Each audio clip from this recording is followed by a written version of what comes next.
Свой профессиональный путь я, наверное, начала, когда мне посчастливилось стать соседкой двух замечательных детей, с которыми отказывался играть весь двор. Тогда я не понимала, почему все отворачивались, не хотели играть с этими двумя детьми. Тогда я стала спрашивать у моей мамы, что с ними не так, почему с ними не дружат. И тогда мне мама объяснила, что это просто дети с особенностями в развитии.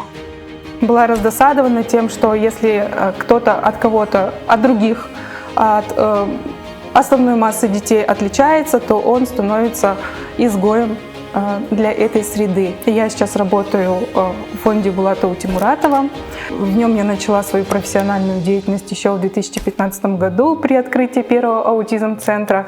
В тот год мы проходили прям интенсивное такое обучение, которое нас заряжало, которое нам показывало, как именно нужно бережно подходить к развитию ключевых навыков у детей с расстройствами аутистического спектра, как важно понимать позицию родителей, что они чувствуют, и помогать и им тоже. Фондом был внесен неоценимый вклад в развитие всего направления, все, что будет связано с развитием осведомленности в области аутизма, расстройства аутистического спектра, в области применения передовых методик, которые использовались за рубежом много лет и которые научно доказанные, доказательные методики.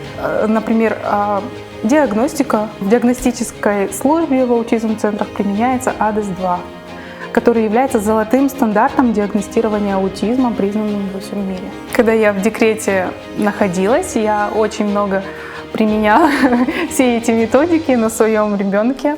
Я точно так же играла с ребенком по методике Джаспер, как и на работе, чтобы свои навыки не растерять. Я заметила, что данная методика, она действительно всем детям подходит, потому что она очень проста для них в интуитивном смысле, в понимании того, что ему сделать, при том, что, например, ребенку не сказали, что делать конкретно, а только намекнули на то, что нужно что-то там сделать. Я горжусь тем, что я работаю в фонде Булата Утимуратова, моими коллегами, нашим руководством, в целом всеми проектами фонда, ведь наш фонд мультипроектный.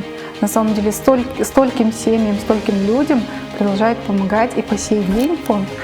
И сама идея благотворительности не отпускает и прям как в потоке просто несет.